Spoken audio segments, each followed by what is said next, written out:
வணக்கம். இது தெற்கின் குரல். நான் டி. அருள் எழிலன்.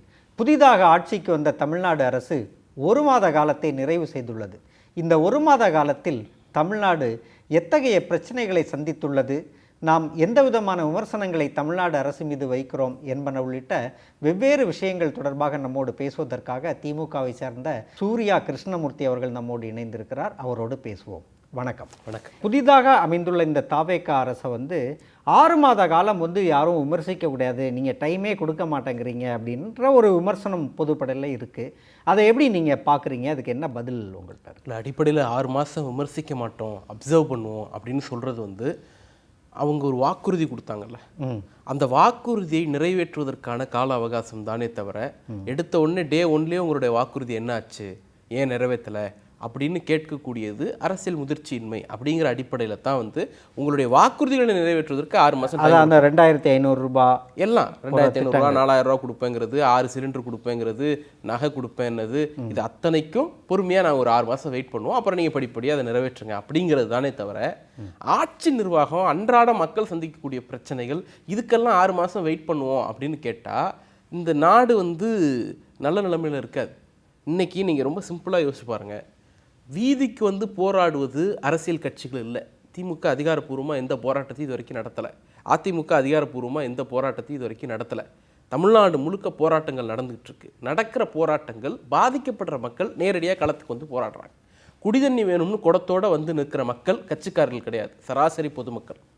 ராத்திரி 12 மணிக்கு கரண்ட் போச்சுங்க, 4 மணி வரைக்கும் வரலங்க, பெத்த பிள்ளை அழுதுகிட்டு இருக்கு, வேலைக்கு போயிட்டு தூங்க முடியல அப்படின்னு துடிச்சு போய் ரோட்டுக்கு நிற்கக்கூடிய மக்கள் யாரும் எலைட் கிடையாது, அரசியல் கட்சி கிடையாது, சாதாரண ஏழை எளிய மக்கள், உங்களை நம்பி வாக்களித்த மக்கள். டாஸ்மாக் தொழிலாளர் பிரச்சனையில் ரோட்டுக்கு போராடுகிறவர்கள் யாரும் அரசியல் கட்சி பின்புலம் கொண்டவர்கள் கிடையாது, அவர்கள் இந்த அரசனுடைய ஒரு அங்கம். அதே போல் விவசாயிகள் எங்களுக்கு கொடுத்த வாக்குறுதியை நீங்கள் ப்ராமிஸ் கொடுத்தது ஒன்று, நடக்கிறது வேறையாக இருக்குது. நீங்கள் 50% இது பண்ணுவேன் பெரு விவசாயிக்கு, 5 ஏக்கருக்கு மேலே இருந்து 50% தள்ளுபடி பண்ணுவேன், 5 ஏக்கருக்கு குறைவாக இருந்துச்சுன்னா மொத்தத்தையும் தள்ளுபடி பண்ணுவேன் நீங்கள் சொன்னீங்க. ஆனால் இன்றைக்கி 1 லட்ச ரூபாய்க்கு மேலே கடன் வாங்கியிருந்தா 5000 ரூபா தள்ளுபடி பண்ணுறேன்னு சொல்கிறீங்க, பிச்சையாக போடுறீங்க அப்படின்னு ரோட்டில் நிற்கக்கூடிய விவசாயிகள் யாரும் கட்சி பின்புலம் கொண்டவர்கள் கிடையாது. அப்போது நீங்கள் இது எல்லாத்தையும் யோசிச்சு பாருங்கள். இது அத்தனையும் சராசரி பொதுமக்கள் தங்களுடைய பிரச்சனையிலிருந்து எப்படியாவது இந்த அரசு காப்பாற்றுமா அப்படின்னு ஓடி ரோட்டுக்கு நிற்கிறாங்களே தவிர கட்சிகள் ரோட்டுக்கு வரல, இது வரைக்கும் வரல.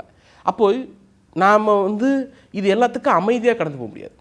இப்போ உதாரணத்துக்கு உங்களுக்கு நிறைய ப்ரிவிலேஜ் இருக்குது, எந்த அரசாங்கத்துக்கும் இல்லாத ப்ரிவிலேஜ் விஜய் அரசாங்கத்துக்கு. என்ன ப்ரிவிலேஜ் இருக்குது? இந்த ஆட்சி பொறுப்பேற்ற நாளிலிருந்து இப்போ வரைக்கும் உழுக்கக்கூடிய சம்பவங்கள் மட்டும், பெண்களுக்கு எதிரான பாலியல் குற்றங்கள் 90க்கும் மேற்பட்ட குற்றங்களை பட்டியல் போட முடியும். இந்த நிமிஷம் என்னால் வாசிக்க முடியும். தூத்துக்குடியில் ஒரு பெண்ணை வேலை வாங்கி தரேன் அப்படின்னு கூட்டிகிட்டு போய் ஏமாற்றி மயக்க மருந்து கொடுத்து பாலியல் பலாத்காரத்தில் ஈடுபடுகிறார்கள். கூட்டு பாலியல் வன்முறை நடக்குது.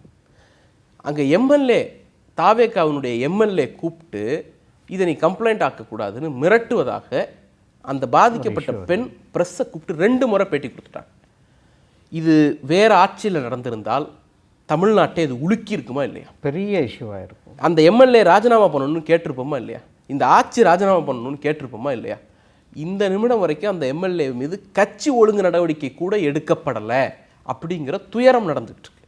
தென்காசி மாவட்டத்தில் அந்த கட்சியினுடைய பெண் நிர்வாகி மாவட்ட செயலாளர் மீது பெண்களுக்கு பாதுகாப்பு இல்லைங்கிற புகாரை நேற்று கொடுத்திருக்கிறார். நேற்றைக்கு தான் தென்காசி திருநெல்வேலி ஒருங்கிணைந்த சரகத்தில் காவல்துறையினுடைய நடவடிக்கை குறித்த ஐஜி தலைமையில் ஆய்வுக் கூட்டம் நடந்திருக்கு. ஆய்வுக் கூட்டம் நடந்துகிட்டு இருக்கிறதுக்கு பேரலாக கட்சி மாவட்ட செயலாளர் மீது பெண்களுக்கு பாதுகாப்பு இல்லைங்கிற குற்றச்சாட்டை கொண்டு ஒரு பெண் நிர்வாகியை வைக்கக்கூடிய சம்பவம் நடந்திருக்கு.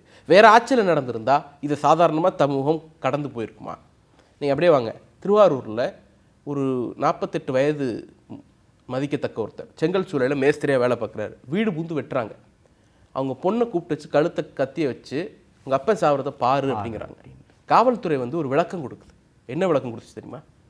அல்ல, கண்ணு முன்னாடி நடக்கலை, அவங்க குடும்பத்தினர் ரூமில் தான் இருந்தாங்க, அப்போ தான் இந்த கொலை நடந்துச்சு. எவ்வளோ அரகன்ஸோட உச்சம். ஆனால் இதை நம்ம ரொம்ப பொறுமையாக கடந்து போகணும். அமைச்சர்கள் தங்களுடைய அதிகாரத்தை மீறி எல்லா இடத்துலையும் செயல்பட்டுக்கிட்டே இருப்பாங்க. திடீர்னு கட்சிக்காரங்களை போய் இன்ஸ்பெக்ஷன் பண்ணு அப்படின்னு சொல்லுவாங்க. அப்புறம் என்ன கேள்வி கேட்டாலும் அதை ஸ்கிப் பண்ணுறது அல்லது நக்கல் நையாண்டி பண்ணுறது, அந்த மாதிரியான ஒரு போக்கு. அது எதனால, என்ன மனநிலை அவங்களுக்கு தெரியல. தெரியலங்கிறது பிரச்சனை இல்லை, தெரியலங்கிறத அட்மிட் பண்ணக்கூடிய துணிச்சல் இருக்கணும். தெரியலங்கிறது உங்களுக்கு தெரியாமல் இருக்கலாம், எனக்கு தெரியாமல் இருக்கலாம், யாருக்கும் எல்லாமும் தெரிஞ்சிருக்கணும்னு அவசியம் இல்லை. ஆனால் அதை அரகன்ஸை கொண்டு நான் மூடி மறைப்பேங்கிறது இருக்குல்ல, அது ஆபத்தானது. எனக்கு ஒரு விஷயம் தெரியலன்னா நான் கற்றுக்கிறதுக்கு ரெடியாக இருக்கணும். அதை விட்டுட்டு நான் ஆணவத்தால் அதை மூடிடுவேன், ஆணவத்தால் அதை ஒடுக்கிடுவேன் அப்படின்னு நினைக்கிறது வந்து இன்னெஃபிஷியன்சி. அது மக்கள் தலையில் வந்து விடியும். அப்போது ஒரு பக்கம் முதலீடுகள் வெளில போய்கிட்டே இருக்குது, இன்னொரு பக்கம் சட்டம் ஒழுங்கு மிகப்பெரிய அளவில் சந்தி சிரிச்சுக்கிட்டே இருக்குது. பாதுகாப்பின்மையை உணர்றதா மக்கள் நேரடியாக ஃபீல் பண்ணுறாங்க சார். இது வரைக்கும் எந்த ஆட்சியிலையும் அப்படி ஃபீல் பண்ணுறதில்ல. இண்டிவிஜுவல் குற்றங்கள் வந்து உங்களுக்கும் எனக்கு பேனிக் ஏற்படுத்தாது. நம்ம ஏரியாவில் நம்ம ஊரில் ஒரு குற்றம் நடந்திருக்கும், ஆனால் அந்த குற்றம் வந்து அது வந்து ஒரு பெரிய பேனிக்கை வந்து ஏற்படுத்துனதை விட இன்னைக்கு வந்து ஷிவரிங் ஏற்படுத்துது சராசரி பொதுமக்களுக்கு. ஏன்னா அரசு மீது நம்பிக்கை இல்லை, இவங்க நம்மளை காப்பாற்றுவாங்கங்கிற நம்பிக்கை அவர்கள் இழந்திருக்கிறார். ஒரு மாதத்திலேயே இந்த நிலைமைன்னா போக போக என்ன ஆகும் அப்படிங்கிறது. இப்போ நீங்கள் சட்டம் ஒழுங்கு தொடர்பாக ஒரு பெரிய பட்டியலை கொடுக்குறீங்க, இதெல்லாம் பரவலாக நம்ம செய்திகளில் பார்க்குறது தான். முதலமைச்சர் விஜய் அவர்கள் இதுக்கு என்ன பதில் சொல்கிறாரு அப்படின்னா, தனிமனித ஒழுக்கம் ரொம்ப முக்கியம் அப்படின்னு. நீங்கள் சொன்ன விஷயங்கள் கூட பாலியல் சார்ந்த பல்வேறு ரேப் குற்றங்கள், குழு வன்முறைகள் எல்லாமே இருக்குது. தனிநபர்கள் திருந்தினா இந்த சமுதாயம் வந்து சீர்படும் அப்படின்ற மாதிரி அவரு ஒரு அதாவது தீர்வை கொடுக்குறாரு. இந்த ஆட்சி வந்த பிறகு ஒரு விஷயத்தை அவங்க தெளிவாக பண்ணுறாங்க. ஒன்று, முந்தைய அரசாங்கத்தினுடைய நல்ல திட்டங்களுக்கு தங்களுடைய பெயரில் ஸ்டிக்கர் ஒட்டுறது. இன்னொன்று, முந்தைய அரசாங்கத்தின் மீது என்ன விமர்சனங்களை எல்லாம் இவங்க வச்சாங்களோ அது எல்லாத்துக்கும் நியாயம் சொல்கிறது. அந்த ரெண்டு வேலையை பார்க்குறாங்க. ஒரு உதாரணத்துக்கு இவங்க என்ன சொன்னாங்க, டாஸ்மாகில் 10 ரூபா கலெக்ட் பண்ணுறாங்க அப்படிங்கிறத ஒரு குற்றச்சாட்டாக, அரசியல் முழக்கமாக, அதுதான் தேர்தல் பிரச்சனை அப்படின்னு பாட்டெல்லாம் பாடினாங்க. இவங்க ஆட்சி வந்த பிறகு அதை நியாயப்படுத்துகிற மாதிரி ஸ்டேட்மெண்ட்ஸ் இல்லை, அந்த ஊழியர்களுக்கு ஊதியம் இல்லை, அந்த ஊழியர்களுக்கு தங்குமிடம் இல்லை, அந்த ஊழியர்களுக்கு பாட்டில் வந்து உடஞ்சிடுச்சுன்னா அதை அவன் கை காசு போட்டு செய்கிறாங்க, இதெல்லாம் அந்த ஆட்சியில் தெரியலையா? இதெல்லாம் அந்த ஆட்சியில் தெரியலையா? நீங்கள் குமுலேட்டிவாக கலெக்ட் பண்ணி யாரோ ஒருத்தர் எடுத்துகிட்டு போன மாதிரி ஒரு கட்டுக்கதைகளை எல்லாம் உருவாக்குனீங்களே. இன்றைக்கி இந்த ஒரு மாதத்தில் கலெக்ட் பண்ண காசெல்லாம் யார் கைக்கு போயிருக்கு? அப்போது அடுத்தது வாங்க, வேளாண் கொள்முதல் நிலையங்களில் மூட்டைக்கு 40 ரூபா வாங்குறாங்கன்னு இவங்க மிகப்பெரிய குற்றச்சாட்டை வச்சாங்க. இன்றைக்கி அமைச்சர் சொல்கிறாரு, அவங்களுக்கு தங்குமிடமோ கழிப்பிடமோ இதர வசதிகளோ சராசரியாக இல்லாததுனால அந்த 40 ரூபா வாங்குறாங்க அப்படின்ட்டு. அப்போ 40 ரூபா வாங்குறத குற்றச்சாட்டாக வச்சிங்க, இன்றைக்கி அதை நியாயப்படுத்துகிறீங்க. அடுத்தது வாங்க, அறநிலையத்துறையை பொறுத்த வரைக்கும் முன்னாடி வந்து யாராவது தரிசனத்துக்கு கூட்டிகிட்டு போகிறாங்க, காசு வாங்குறாங்க அப்படின்னா அமைச்சர் ஊழல் செஞ்சுட்டார் அப்படின்னாங்க. இன்றைக்கி அமைச்சர்கிட்டயே ஊழல் நடக்குது அப்படிங்கிறாங்க. இப்போ இந்த கோல் போஸ்ட்டை மாற்றுறது இருக்குல்ல, அதனுடைய இன்னொரு வெர்ஷன் தான், தாங்கள் எதிர்க்கட்சியாக இருந்தபோது சாதாரண க்ரைம் நடந்துச்சுன்னா யாரோ ஒரு இண்டிவிஜுவல் க்ரைம், இன்னும் சொல்ல போனால் அதாவது சில ஃபேக் நியூஸஸ்லாம் உண்டு. செங்கல்பட்டில் அப்பாவுக்கும் அம்மாவுக்கும் சண்டை, அம்மா கிட்ட இருந்த குழந்தைய அப்பா கடத்திட்டாப்புல. இதை வந்து அரை மணி நேரத்தில் காவல்துறை மீட்குது. இந்த அரை மணி நேர இடைவெளியில் குழந்தைகளுக்கு பாதுகாப்பு இல்லையான்னு பிரேக்கிங் அடித்து தமிழ்நாட்டை பேனிக்கு உள்ளாக்குனாங்க. கோயம்புத்தூரில் காதல் விவகாரம், அதில் நடந்த ஒரு சண்டை, 1 மணி நேரம் 1.5 மணி நேரத்தில் அந்த பெண் திரும்பி மீட்கப்படுறாங்க. இன்னும் சொல்ல போனால் அவங்களுக்குள்ளே சண்டை போட்டுட்டு தான் போகிறாங்க. அதை வந்து ஒரு 1 மணி நேரத்தில் தமிழ்நாட்டில் பெண்களுக்கு பாதுகாப்பு இல்லையா அப்படின்னு பிரேக்கிங் அடித்து தமிழ்நாட்டை மூட பேனிக்கு தள்ளினாங்க. ஸோ இந்த நரேட்டிவ்லேருந்து உங்களுக்கு எந்த நெருக்கடியும் உங்களுக்கு கொடுக்கல, ஸ்மூத்தாக ஆட்சி போடுறதுக்கான ஸ்பேஸ் இருக்குல்ல. அப்போ இதெல்லாம் கட்டுப்படுத்த வேண்டியதானே? கட்டுப்படுத்துறதை எது தடுக்குது அப்படிங்கிறது தான் கேள்வி. திமுக ஆட்சியில் எந்த குற்றம் நடந்தாலும் அதுக்கு வந்து முதலமைச்சர் தான் காரணம். இன்றைக்கி எவ்வளோ பெரிய குற்றம் நடந்தாலும் பாதுகாப்பின்மை, அச்சம், அரசு மீது பயம் இல்லாமல் ஒருத்தர் ரோட்டில் இறங்கி வெட்டினாலும் கூட இந்த அரசு என்ன பண்ணிடும் அப்படிங்கிற திமிரில் கண்ணு முன்னால், பிள்ளைகள் கண்ணு முன்னால், பெற்றோர்கள் கண்ணு முன்னால், ஊருக்கு வெளிப்படையாக நடக்கக்கூடிய விஷயங்கள் எந்த அளவுக்கு உங்களுக்கு ப்ரிவிலேஜ் இருக்குன்னா, திமுக ஆட்சி காலத்தில் ஒரு சாதி வன்முறை நடந்துச்சுன்னா அது ஆணவ படுகொலைன்னு சொல்லிட்டு இருந்த முற்போக்காளர்கள்லாம் இன்னைக்கு குடும்ப பிரச்சனையால் தம்பி வந்து அக்காவை வெட்டினாப்புல, தம்பி வந்து அக்காவை கொன்னாப்புல அப்படின்னு அரசு எடுக்க வேண்டிய டோனை இவங்க எடுக்கக்கூடிய ஒரு கொடுமைக்கு வந்து தள்ளப்பட்டிருக்கல. எல்லாருமே டிவிகேயோட பிஆர்ஓ மாதிரி மாறுறாங்களா? இல்லை, அது என்ன அப்படின்னா பல அரசியல் கட்சிகள் எல்லாருக்கும் திமுக மீது ஒரு ஆழ்மன வெறுப்பு உண்டு. அந்த வெறுப்பை வந்து திமுக வலிமை குன்றியதாக இவர்கள் கருதி வெளிப்படுத்துறாங்க. கம்யூனிஸ்டுகளுக்கு அப்படி ஒரு வெறுப்பு இருக்கு. கம்யூனிஸ்ட் தோழர்களுக்கு அப்படி இருக்கிறதுக்கான வாய்ப்பு இல்லைன்னு தான் நான் நம்புறேன், பர்சனல் அனுபவத்தில். ஆனால் எம்ஜிஆர் காலத்துல இருந்தே அப்படி ஒரு இருக்கிறதா ஒரு விமர்சனம். ஆக்சுவலி அவங்களுடைய அரசியல் நிலைப்பாடுகள் வந்து அவங்க எம்ஜிஆர் ஆதரிச்சாங்க, அம்மையார் ஜெயலலிதா ஆதரிச்சாங்க, இன்னும் திமுகவோடு நின்றாங்க. அதை தாண்டி இன்னைக்கு கம்யூனிஸ்ட் தோழர்கள்ட்ட எனக்கு சில அவங்க தத்துவம் சார்ந்தவங்க நிற்கிறாங்களாங்கிற கேள்வி தான் எனக்கு நெருக்கடியாக இருக்குது. 6 மாதம் டைம் கொடுங்கன்னுட்டு திமுக கேட்கலாம், 6 மாதம் டைம் கொடுங்கன்ட்டு அதிமுக கேட்கலாம், காங்கிரஸ் கேட்கலாம். உழைக்கும் மக்களுடைய பிரச்சனைக்கு நான் எப்போதும் நிற்கிறேன் அப்படிங்கிற அந்த உறுதியோடு இருக்கக்கூடிய தோழர்கள் 6 மாதம் டைம் கொடுங்கன்னு சொல்றது வந்து ஒரு மாதிரி கஷ்டமா இருக்கு, வருத்தமா இருக்கு. திமுக கூட்டணியே இல்லை அப்படின்னு இன்னொரு அதை சொல்லக்கூடிய அதிகாரம் எந்த இடத்துலையும் அவருக்கு இல்லை. ஏன் அப்படின்னா தோழர் சண்முகம் சொன்னது வந்து அவர் வார்த்தையில் சொல்லணும்னா அதிக பிரசங்கித்தனம். எப்படி வந்து பிரவீன் சக்கரவர்த்தி ஒரு புதிய கூட்டணியை அறிவிக்கிறதுக்கான அதிகாரம் பிரவீன் சக்கரவர்த்திக்கு இல்லையோ, அதே போல திமுக கூட்டணி இல்லைன்னு சொல்லக்கூடிய அதிகாரம் சண்முகம் தோழருக்கு இல்லை, கிடையாது. நான் இல்லை அந்த கூட்டணி இல்லை, நாங்க இல்லைன்னு சொல்லக்கூடிய அதிகாரம் வேணா அவருக்கு இருக்கு. நாங்க இல்லை, விசிக இல்லை அல்லது காங்கிரஸ் இல்லைன்னு அவங்க கூட இருக்கிறவங்க எல்லாம் இல்லைன்னு சொல்லக்கூடிய அதிகாரம் இருக்கே தவிர இந்த கூட்டணி இருக்கா இல்லையா அப்படிங்கிறத தீர்மானிக்கக்கூடிய இடம் அண்ணா அறிவாலயமும் தலைவர் ஸ்டாலினும் தானே தவிர சண்முகம் கிடையாது. அந்த அதிகாரத்தை உங்களுக்கு யாரும் கொடுக்கல. பிரவீன் சக்கரவர்த்தி பண்ணது அதிக பிரசங்கித்தனம்னா நீங்க பண்ணது அதிக பிரசங்கித்தனம் தான். அப்ப இப்ப நம்முடைய கேள்வி ஒண்ணே ஒன்று தான் சார். ஒரு கிராமப்புற பொருளாதாரத்தை ஆப்ரேட்டிங் ஃபோர்ஸஸ்னு சில விஷயங்கள் இருக்கும். அடிப்படை விவசாயம், அடுத்தது கட்டுமானத்துறை, அதுக்கு அடுத்தது 100 நாள் வேலை திட்டம், இப்போ அதுக்கப்புறம் தான் மற்ற செக்டார்லாம் வரும். இந்த 3 தான் மிக மிக அடிப்படை. ஒரு கிராமத்தில் பணம் புழங்கணும்னா இந்த 3 நல்லா இருக்கணும். இந்த 3 நல்லா இல்லைன்னா கிராமத்தில் பணம் புழங்காது. கிராமத்தில் பணம் புழங்கணுன்னா அங்கே பெரிய வறுமை வரும், அங்கே பெரிய பற்றாக்குறை வரும், பெரிய நெருக்கடி வரும், பொருளாதார நெருக்கடி வரும். இந்த சுழற்சி இன்னைக்கு அறுபடக்கூடிய அபாயத்தில் இருக்குது. முதல்ல வேளாண்மை எடுத்துப்போம். பெட்ரோல் விலை ஏறுது, டீசல் விலை ஏறுது, கேஸ் விலை ஏறுது, அது எல்லாம் அன்றாட செய்தியாகுது. ஆனால் உரவிலை ஏற்றம் செய்தியாகிறதே இல்லை. உரங்கள் தாறுமாறாக விலை ஏறுது. உரப்பயன்பாடுங்கிறதுக்கு மிகப்பெரிய நெருக்கடி வந்து சேர்ந்துருக்கு. அடுத்தது 2வது, ஒவ்வொரு ஆண்டும் பாசனத்திற்காக டெல்டா விவசாயிகளுடைய பாசனத்திற்காக மேட்டூர் அணை 12ஆம் தேதி திறக்கப்படும். நாம் பேசிட்டு இருக்கிற இந்த நேரம் ஜூன் 12 தாண்டிடுச்சு. இப்போ வரைக்கும் அது திறக்கப்படுவதற்கான அறிகுறியே அணையில் தண்ணி இல்லை. நீங்கள் கர்நாடகாட்ட பேசி வாங்க வேண்டியது உங்களுடைய கடமை. அதுக்கு தான் அரசாங்கம்னு ஒன்று தேர்ந்தெடுத்து உட்கார வச்சிருக்கோம். எனக்கு காரணம் சொல்லக்கூடிய அரசு தேவையில்லை, எனக்கு கமிட் பண்ணி செய்து முடிக்கக்கூடிய அரசு தான் தேவை. அதுக்காகத்தான் உங்களை எலெக்ட் பண்ணி உட்கார வச்சுருக்காங்க. நீங்கள் திமுக அரசு பொறுப்பேற்ற போது வரலாற்றிலேயே ஒரு 90-100 ஆண்டு கால வரலாற்றில் 25-30 முறை தான் ஜூன் 12ஆம் தேதி தண்ணீர் திறக்கப்பட்டிருக்கிறது. அதில் பெரும்பான்மையான ஆண்டுகள் திராவிட முன்னேற்ற கழக அரசு ஆண்டு. ரொம்ப குறிப்பாக சொல்லணும்னா கடந்த 5 ஆண்டுகளில் 4 ஆண்டுகள் கரெக்டாக ஜூன் 12ஆம் தேதி தண்ணி திறந்தோம். ஒரு ஆண்டு முக்கியமாக மே மாதமே திறந்தோம். மே மாதம் திறந்தது மேட்டூர் அணையினுடைய வரலாற்றிலே இல்லாது. மே 26ன்னு நினைக்கிறேன். மே மாதம் வரலாற்றில் இல்லாத மாதிரி முதல் முறையாக திறந்தோம். அப்போ இந்த பின்னணியில் பாருங்கள், அன்னைக்கு வந்து விவசாயிகளுக்கு துரோகம் பண்ணிட்டாங்க அப்படின்னாங்க. ஒவ்வொரு ஆண்டு கரெக்டாக ஜூன் 12ஆம் தேதி தண்ணி திறந்து விட்ட அரசு வந்து துரோக அரசு தான். இன்னைக்கு தண்ணி திறக்கணுங்கிற அந்த புரிதலே இல்லாமல் ஒரு அரசு நடந்துகிட்டு இருக்கு. மினிமம் அரேஞ்ச்மெண்ட் ஒன்று பண்ணணும்ல சார். 2 விஷயம் பண்ணியிருக்கணும். நீ வந்து நான் தண்ணி திறந்து விடுறேன், தண்ணீர் திறக்கிறதுக்கு போதுமான அளவுக்கு இங்கே தண்ணி இல்லைன்னா கர்நாடகாட்ட சண்டை போட்டு கேட்டு வாங்கணும். எனக்கு நான் ஆட்சி அமைக்க ஆதரவளித்த காங்கிரஸ் முக்கியமா, எனக்கு பெருமளவு எம்எல்ஏ கொடுக்காத டெல்டா முக்கியமானு ஒரு முடிவு எடுக்கும் பொழுது எனக்கு ஓட்டு போடாத டெல்டா வேண்டாம், எனக்கு ஆதரவளித்த காங்கிரஸ் வேணுங்கிற முடிவை தானே நீங்கள் எடுக்கிறீங்க. அப்போ இந்த முடிவை எடுக்கிறதுக்கு உங்களுக்கு 6 மாதம் டைம் தேவைப்படலை. இந்த ஒரு பொலிட்டிக்கல் டெசிஷன் எடுக்கிறதுக்கு உங்களுக்கு 6 மாதம் டைம் தேவைப்படலை. எதிர்க்கட்சிகளை அட்டாக் பண்ணுறதுக்கு 6 மாதம் டைம் தேவைப்படுறதில்ல. எதிர்க்கட்சிகள் கொண்டு வந்த ஸ்கீம்ஸ்க்கு உங்கள் ஸ்டிக்கர் ஒட்டிக்கிறதுக்கு 6 மாதம் டைம் தேவைப்படுறதில்ல. கிராமப்புறத்தில் இன்னொரு முக்கியமான விஷயம் கட்டுமானத்துறை. இவங்க என்ன பண்ணுறாங்க, சோர்ஸில் பெரிய பிரச்சனை வருது, மூலப்பொருள் கிடைக்கிறதுல ஒரு பற்றாக்குறை ப்ராப்ளம் இருக்குது. அதனுடைய விளைவு கட்டுமான பொருட்கள் தாறுமாறாக ஏறுது. 2800 ரூபா விற்ற பொருள் இன்னைக்கு 3500 ரூபா, 4000 ரூபா விற்ற பொருள் இன்னைக்கு 4800 ரூபா. ஏற்கனவே வெளியே ஒரு பெரிய நெருக்கடி இருக்குது. அதோட இதுவும் சேர்றதுனால 3 மடங்கு 4 மடங்கு அதிகமாகுது. அப்போ மூலப்பொருள் விலையேற்றம் கட்டுமானத்துறையை பாதிக்குது.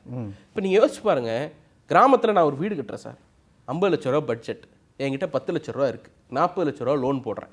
இந்த விலையேற்றம் என்ன பண்ணும்னா பட்ஜெட்டை 70 லட்சம் ஆக்கிடும்.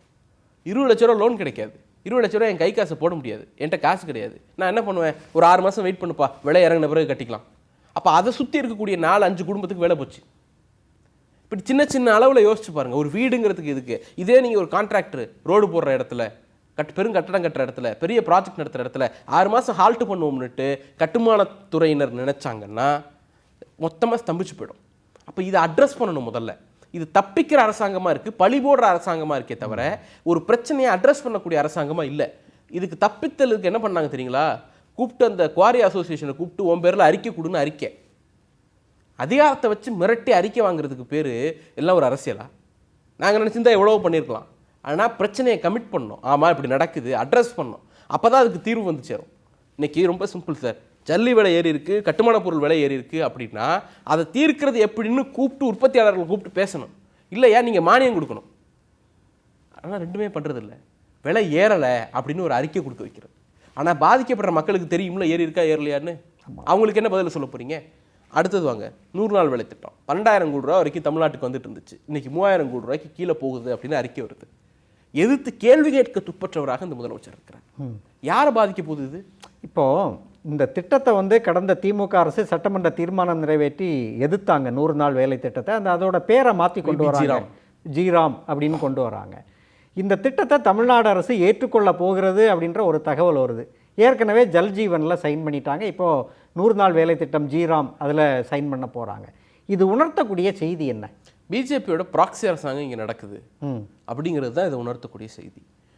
அவங்க இது வளர்ச்சிக்கு இதெல்லாம் தேவை அப்படின்ற மாதிரி தானே அவங்க. இல்லை, ஒரே ஒரு விஷயம், இது எதுவும் இல்லாமல் தான் தமிழ்நாட்டை வந்து 0.07%லேருந்து 11.19%க்கு உயர்த்தி காட்டினது திராவிட மாடல் அரசு. நிச்சயம் இந்த நெருக்கடிகளை எல்லாம் தாண்டி தான் ஆட்சி பண்ணியிருக்கோம்.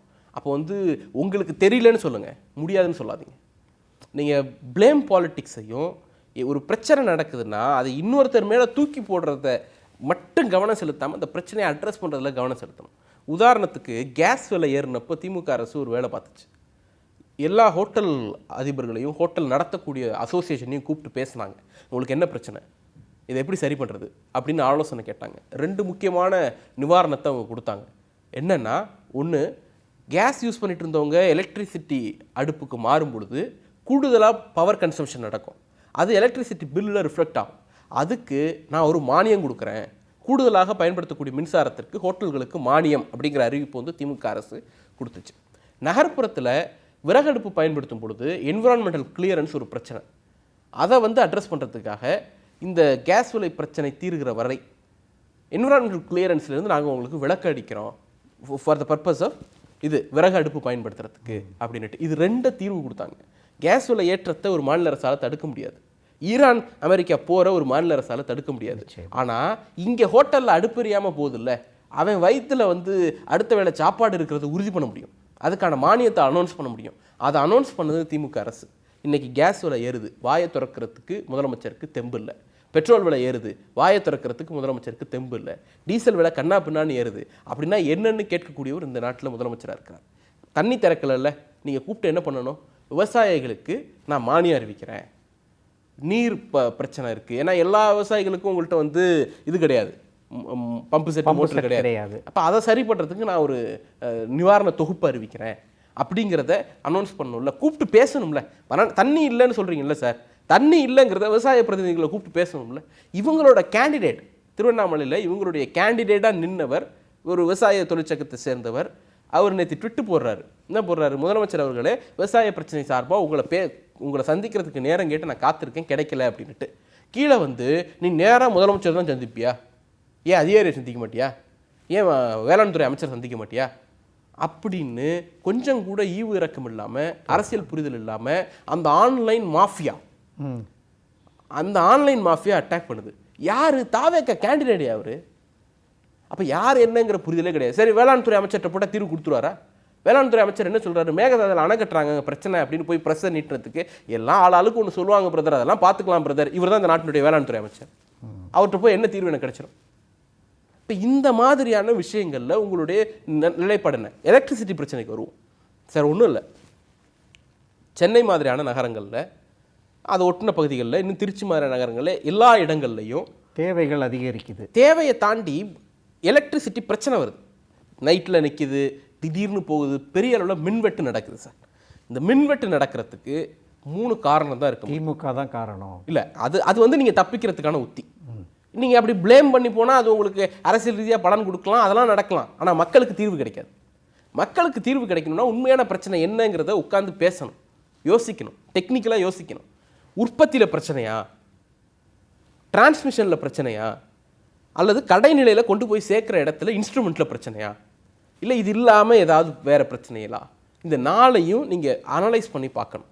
இப்போ இந்த 4ஐயும் அனலைஸ் பண்ணி பார்க்காம, இதை பற்றின பிரச்சனையை பற்றி யோசிக்காமல் நைட்டில் கரண்ட் போகிறதுக்கு காலைல ஒருத்தன் ஃபீஸ் கட்டை திருடுனா அப்படின்ட்டு ஒரு வீடியோ வெளியிட்டால் எல்லா பிரச்சனையும் முடிஞ்சிருச்சு அப்படின்னு நீங்கள் நினச்சிங்கன்னா இது உங்களுக்கு எலக்ட்ரலாக பலன் கொடுக்கலாம். நான் மறுக்கலை. ஏன்னா நீங்கள் இன்றைக்கி புதுசாக வந்திருக்கீங்க, உங்களை ஒரு 34% மக்கள் தேர்ந்தெடுத்திருக்காங்க, அவங்க நீங்கள் சொல்கிறத நம்புவாங்க. இன்றைக்கி போக போக தான் அந்த நம்பிக்கை தகரும். ஆனால் மக்களுக்கு பிரச்சனை இருக்குல்ல, அதை யார் அட்ரஸ் பண்ண போகிறா? சார், எந்த கம்பெனிக்காரனும் ரோட்டில் வந்து நிற்கல, எந்த பெரிய பெரிய எலைட்ஸும் ரோட்டில் வந்து நிற்கல. நேற்றைக்கு சைதாப்பேட்டையில் சொல்லக்கூடிய விஷயத்தை நீங்கள் கூர்ந்து கவனிச்சிங்கன்னா தெரியும். குமரன் நகர்னு நினைக்கிறேன், அந்த ஏரியாவில் கரண்ட் பிரச்சனைன்னு சொல்லி மக்கள் முற்றுகையிட்டிருக்காங்க. நேற்று இரவு நடந்தது. அவங்க சொல்கிற ஒரு வார்த்தை, பக்கத்தில் இருக்கக்கூடிய அரசு குடியிருப்பில் கரண்ட் போல என் வீட்டில் ஏன் கரண்ட் போகுதுன்னு கேட்குறாங்க. என்ன பதிலை நீங்கள் சொல்லுவீங்க? அப்போ இந்த மாதிரியான விஷயங்கள் மக்கள் இதையெல்லாம் ரொம்ப தெளிவாக தான் பார்க்குறாங்க. பாதிக்கப்படும் பொழுது தெளிவாக தான் சார் பார்ப்பாங்க.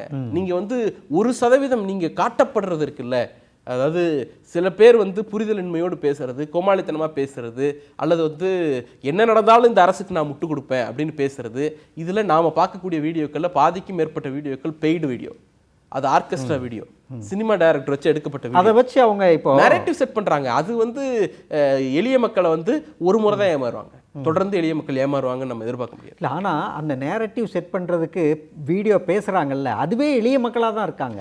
அதான் அவங்கள வச்சு தான் பேசுகிறாங்க. அதாவது சினிமா எடுப்பதில் கைதேர்ந்த ஒரு குழு இந்த மாதிரியான மேனிப்புலேஷன், அது சீஃப் மேனிப்புலேட்டராக தான் இருக்கார். சீஃப் மினிஸ்டர் இது வரைக்கும் ஆகலை. இப்போ இந்த பின்புலத்திலேருந்து பார்த்தோம்னா பாதிப்பு இருக்கு இல்லையா, அதை நீங்கள் தப்பிக்கிறதுக்கான வழிகளை தான் பார்க்குறீங்க அப்படிங்கிறது தான் மீண்டும் மீண்டும் குற்றச்சாட்டு. எந்த இடத்துலையும் அதை அட்ரஸ் பண்ணல. முதல்ல பிரச்சனை நடக்குதுங்கிறத அட்ரஸ் பண்ணணும். ரொம்ப சிம்பிள். எனக்கு நல்ல ஞாபகம் இருக்குது, கோவிட் உள்ள திமுக அரசு உள்ளே வந்தபோது கோவிட் பீக்கு, ஐசியூ பெட்டு தமிழ்நாட்டில் இல்லை, ஒரு பெட்டு கூட இல்லை, எல்லாம் ஃபுல்லு. கோவிட் கேர் சென்டர்னு ஒன்று இல்லை, தனிமைப்படுத்துறதுக்கு இல்லை. நீங்கள் ஒரு வீட்டில் 3 ரூம் இருக்கிறவங்க தனிமைப்படுத்திக்கலாம். வீடே ஒரு ரூம் தான் இருக்குங்கிற குடும்பம் என்னத்தை தனிமைப்படுத்தும்? அவங்களுக்கு ஒரு காமனான சென்டரில் போய் தனிமைப்படுத்திக்கிறதுக்கான வாய்ப்பு அப்படிங்கிறது இல்லை. அதே போல் தடுப்பூசிக்கு எதிரான மனநிலை திட்டமிட்டு பரப்பப்பட்டு 20% கூட தடுப்பூசி போடப்படலாம். கோவிட் ட்ரீட்மெண்ட் புரோட்டோகால்னு ஒன்று இல்லாமல் இல்லை அப்படிங்கிற சிக்கல் இருந்துச்சு. இது எல்லாத்தையும் தாண்டி ஒரு முக்கியமான விஷயம் இருந்துச்சு. உயிர் காக்கிற ஆக்சிஜன் இல்லாமல் இருந்துச்சு, கையில் ரெம்டெசிவிர் மருந்து இல்லாமல் இருந்துச்சு. திமுக அரசு வந்துருந்துச்சுன்னா அதிமுக இதையெல்லாம் செய்யாமல் போயிடுச்சு அப்படின்னுட்டு நாங்களும் ஒரு 100 பேரை வீடியோ போட வச்சுருந்துருக்கலாம், நாங்களும் ஒரு 50 பேரை ட்விட்டு போட வச்சுருந்துருக்கலாம். அதை மட்டும் பிஆர் வேலையை பார்த்துட்டு இருந்தோம் அப்படின்னா கொத்து கொத்தா மக்கள் செத்து போயிருப்பாங்க. அதை தடுத்திருக்க முடியாது. எந்த இடத்துலையும் முந்தைய அரசை குறை சொல்லாமல் தொழில்துறை அமைச்சர் ஆக்சிஜனுக்கு பொறுப்பாக்கி இண்டஸ்ட்ரியல் ஆக்சிஜனை எப்படி மெடிக்கல் ஆக்சிஜனாக கன்வெர்ட் பண்ணலான்னு யோசித்த அரசு திமுக அரசு.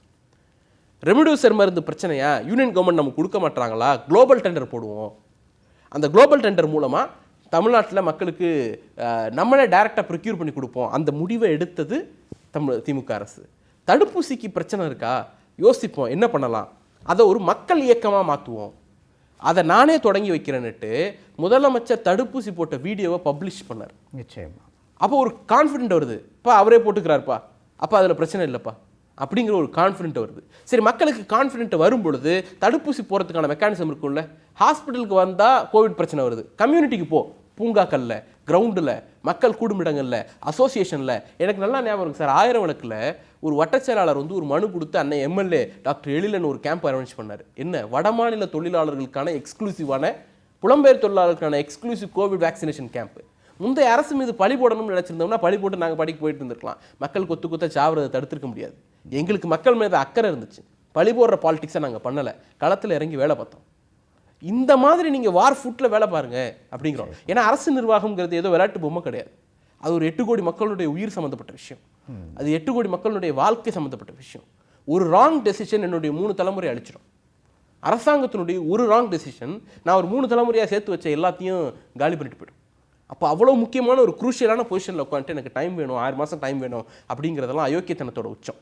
6 மாதம் டைம்ங்கிறது நீங்கள் உங்களுடைய வாக்குறுதிகளை நிறைவேற்றுவதற்கான உத்தி தானே தவிர, டைம் தானே தவிர, அது வந்து அன்றாட அட்மினிஸ்ட்ரேஷனை பார்க்குறது இல்லை.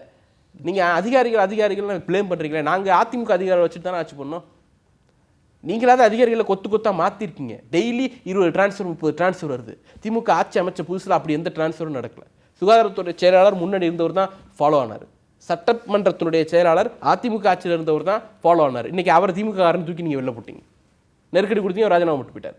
இப்போ இந்த மாதிரி நீங்கள் ப்ரூட்டலாக நடந்துக்கிற அளவுக்கு கூட திமுக அரசாங்கம் நடக்கலை. அது ஒரு ஃப்ரெண்ட்லி அப்ரோச்சோடு தான் இந்த அரசாங்கத்தை நடத்துனுச்சு. அதை முதல்ல ப்ளேம் பாலிடிக்ஸை நிறுத்துங்க. மக்கள் உயிர் சம்மந்தப்பட்ட விஷயத்தில் விளையாடாதீங்க. வெவ்வேறு கேள்விகளுக்கு ரொம்ப ஆழமாகவும் அர்த்தபூர்வமாகவும் பதில் சொன்னீங்க. ரொம்ப நன்றி.